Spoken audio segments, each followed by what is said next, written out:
they allow the Filipinos. They want itong Gwesya, pumunta ka doon, kunin mo yung, akala niyo ganun kadali ang disoying ito. Kaya gusto ko siyang paunahin, bigyan ko siya ng uniforme, pati baril, tignan ko kung saan yung, your neo-Filipinos. You do not even look a Filipino, shut up. So, itong partido natin stands for really the people. What is our program? We will correct. Wag na tayo magsagi housing. I will not promise, kung ako, if I run as Vice President, which you want me to do so, maybe I will. But wag na tayo mag-promise ng mga pabahay lahat. We just address the present agony and sorrow of the Filipino. Kung if they are ordered to go out of the house, of the land, and their houses are destroyed because they are occupying it illegally, then dyan tayo papasok. Ako, we promise, wala akong, what should make PDP proud? I said I will go for free education. Kasi promise ko sa kampanya yan. And I did. Sabi ko, hospital libre na. Andyan yung malasakit. Nego, senator ko. Nandyan na. I promise you peace and order, law. Hindi mo makontrol ang kriminal eh. Nakalasi-klase yung kriminal. Sa gutom, sa hirap, o talagang gusto niya maging kriminal talaga, it's being curtailed. Sabi ko sa droga, sabi ko corruption. Nakita mo naman ninyo. Kayo kasama ko sa gobyerno. You would know. Alam ninyo na basta isang pagkakamali lang. Lalo na sabi ko na permits. Basta regulatory, yan ang pera. Bantay kayo dyan. The less regulation that we can impose upon the people, the better. Many regulations, many signatures needed, and the opportunity for corruption is there. Itong dito sa Manila, I am just taking my time, but pag hindi ako na dito sa Manila, at least nandito si chairman ng MMDA, siya na ang bahala dyan na itong permit, business permit is a very simple thing. The government buys so many computers, more than they can even handle it in their offices. Others buy it because of may mga cut sila dyan. So, baski na sobra-sobra na. And the computer is fast. But the employees are ever so slow. Why? Ayan, pagka-permit, it can be processed in 2 days. Bakit buwanan? Because doon sa maraming table na dadaanan, each table, upuan niya yan, hanggang magka-almoranas ang mga putang ina. Upo dito, upo doon. It takes time. Then, para madali, yan ang balita ko, thousands para, oh my God. Pareho man tayo, Davao, sino bang napunta ng Davao? Davao is really a beautiful city. It's a big city. It's a sprawling city, actually. Kung sa gabi makita mo, because it's all sodium. Nung mayor ako, sabi ko sodium because the orange light looks very beautiful at night. Landing ka ng gabi, you could see endless. Ganon ang Davao. Maganda sa marami ng mayaman. Because it is a frontier land. Maraming opportunities for business. So ganon. Sa panahon ko, 2 days, 3 days. Sabi ko, pagdating ng 3 days, dapat ang gawain ng mayor is 3 days after, may black book, then wag mo nang ibigay doon sa nag-apply ng permit. After 3 days, you exceeded the number of days given you, you give the permit to me with an explanation bakit inabot ka ng 3 araw. If you cannot explain that, Davao City is huge, the biggest city in the Philippines. I can assign you sa boundary ng Davao, Agusan, boundary ng Davao, Bukidnon, boundary ng Davao, Davao del Norte, boundary ng Davao del Sur. Merong mga opisina doon. Doon ka. Mas productive ka doon kung maglinis ka ng baril sa mga NPA. Yan ang iyong ganon o. Ang mga pulis dito, minsan, binadala ko sa hulo. Ewan ko sino pang nabuhay o patay. That's what you get for being so stupid. Sinabi na nga, wag eh. Droga, sinabi ko, wag. You know, do not, kung sino mang susunod sa akin, do not allow our country to be destroyed by drugs. Maging narco-politics tayo, malapit na. They were able to get power because of the money generated sa drugs. Kita mo naman, pati pulis nila, pinapatay nila. Yung pulis na gusto magtrabaho, binabaril dyan sa Espinosa, shot to policeman sa nagalit siya na doon sa market. Kasi market day. Binaril ang 2 pulis. Kita yung power ng pera na akala mo madala mo na sa Well, it remains a very debatable question na mag-corrupt mo ba ang tao o hindi. Sabi nila, depende sa pera. Kung hindi ka mag-corrupt ng 1 million, 10 million, babagsak ka talaga. Yung ayaw mo ng 10 million, di 20 million. Ganoon sa mga BIR. Kakausap ko nga siya yung BIR natin kanina bago kayo dumating.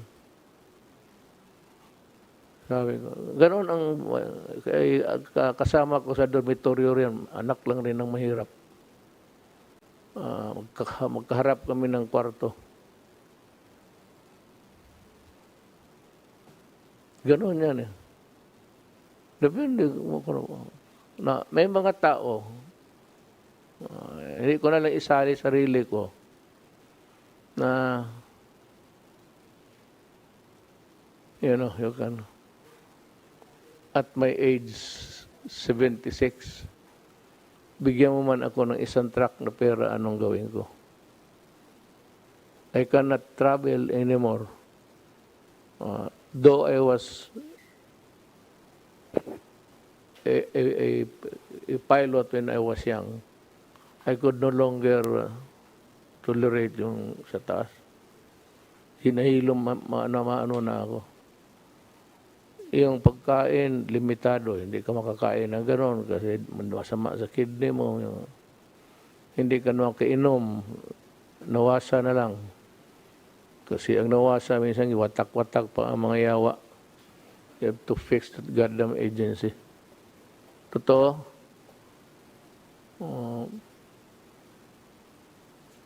Maski anong pahanap mo ng mga tao, ng tino, may mga gago talaga. Buisit. So yan ang it stands, we stand against corruption. We stand for the people. Program of government, we focus on the existing.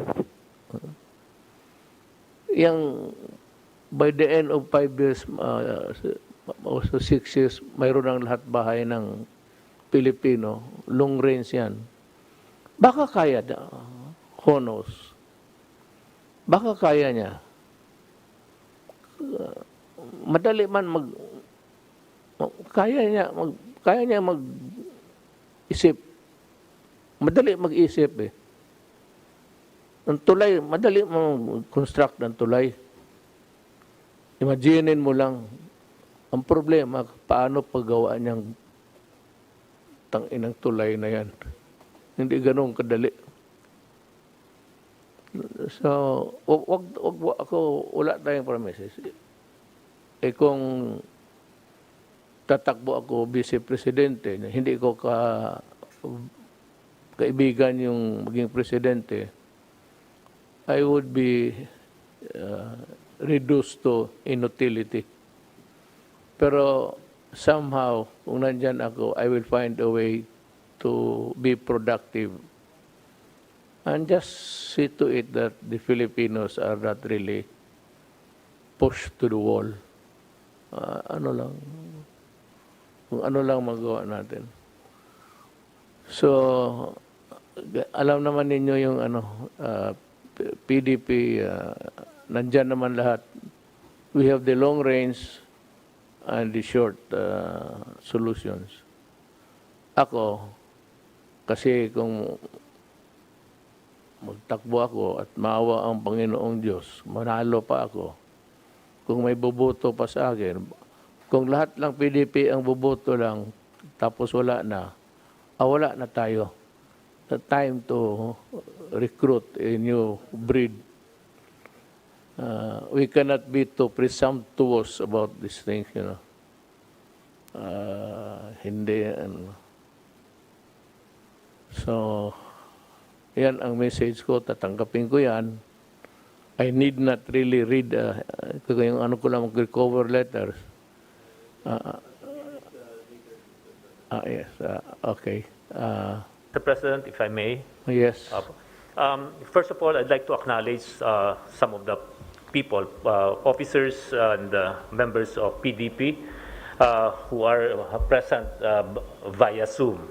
We have Senator Ronaldo Bato de la Rosa, Congresswoman Rida Robes, Governor Daquila Carlo Dax Cua, Mayor Edwin Olivares of Parañaque, of course our Secretary Carlo Alexi Nograles, Secretary Noel Felonco of NAPSI, Chairman Benjamin Benor Abalos of MMDA, Chairman Franklin Quijano of NCSC, Director General Charito Plaza of PESA, Executive Director Penelope Belmonte NPDC, Undersecretary Martin Bidino of DILG, Undersecretary Jaime Torrefranca Neri of DSWD, Mr. Norman Fulgencio, Deputy Secretary General NCR PDP-Laban, Commissioner Yvette Contacto, PACC, former Legal Affairs of PDP-Laban, Attorney Tobias Xavier, Deputy Commissioner of BI, Attorney Marie Katrina Nicole Contacto, Youth Affairs, PDP-Laban, Mr. Alonso Casaclag of CARP, President PDP-Laban, and Attorney Rogelio Bicbic Garcia. And also, Mr. President, Mr. Ruben Canoy sent me an email expressing his support for you to run for Vice President. As we have mentioned earlier, Mr. President, the resolution for you to run for Vice President is not only of PDP, but also of all other parties, especially when we met in Cebu. So the calling for you to run for President is because of the desire of the people, not only PDP,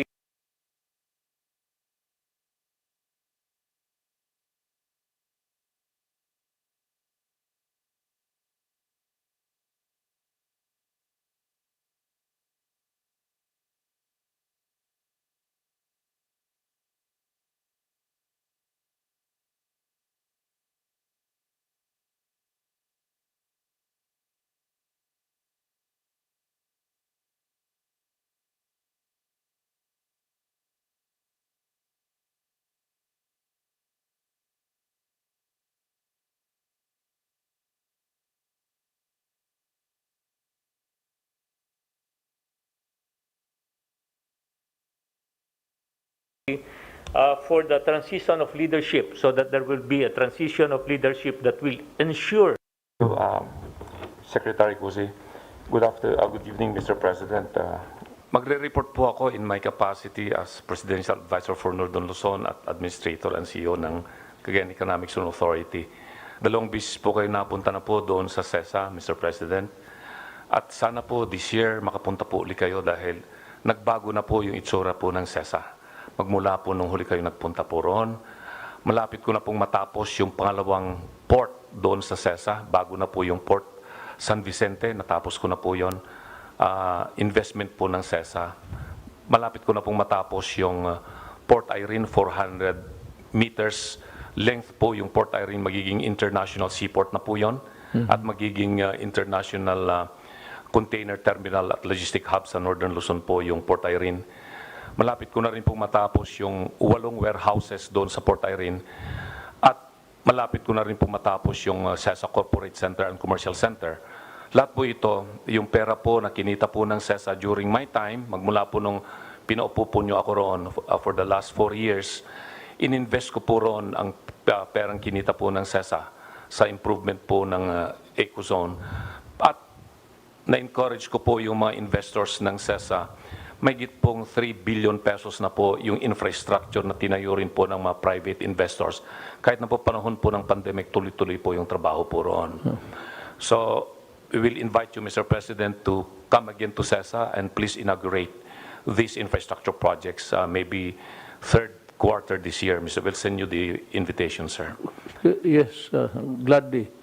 Yung illegal importations ng mga cars, wala na. In-stop ko po lahat ng importation po ng cars. Ang inaalaw ko lang po importation po ron, mga merchandise related po sa construction, build, semento, bakal, yero, construction materials po para makatulong po sa buong Northern Luzon. And in my capacity as Presidential Advisor for Northern Luzon po, umiikot po kami, kausap ang mga LGUs at saka mga line agencies of government. Ang focus po namin, Mr. President, ay yun pong economic development and social services. Gusto po namin makapagtayo ng additional ecozones doon po sa Northern Luzon. Doon po sa probinsya ng Pangasinan, meron pong pending na ecozone po sa munisipyo po ng Binalonan. Tapos na po lahat ang papeles, nandito na po sa Office of the President for your signature, yung proclamation. Meron pa pong mga proposals na maliliit na ecozone sa Ilocos Sur, La Union, Nueva Vizcaya, Nueva Ecija, and other provinces po sa Northern Luzon. Pagdating naman po sa politika po, Mr. President, katulad sinabi ni Secretary Kusi, yung pag-ikot po namin, napunta po kami sa probinsya ng Pangasinan, nakasama rin po ako sa Mindoro and other provinces in the Visayas. Hindi lamang po PDP-Laban po yung nananawagan na please consider to run for Vice President in 2022 and to choose kung sino po yung gusto po ninyong running mate to be our candidate for President. Doon po sa Pangasinan, nagkakaisa po yung mga leaders po doon ng mga different political parties in calling for you to run for Vice President in 2022 po. Hindi po rin namin mapipigilan yung mga enthusiastic leaders po sa Pangasinan at marami po silang mga inilabas pong mga tarpaulins o kaya yung mga election propaganda na nananawagan po na tumakbo po kayong Vice President sa 2022 po. At sabihin ko na rin po na kung tatakbo po kayong Vice President, unanimous po yung mga leaders po sa Pangasinan na sana po ang piliin po ninyong kandidato for President ay si Senator Bongo po. Yun po ang pinaparating po nila, Mr. President. Maraming salamat po. Thank you. So, Mr. President, I would just want to acknowledge the presence of Speaker Velasco via Zoom. He's now in attendance. And also, I failed to acknowledge my companion Astra na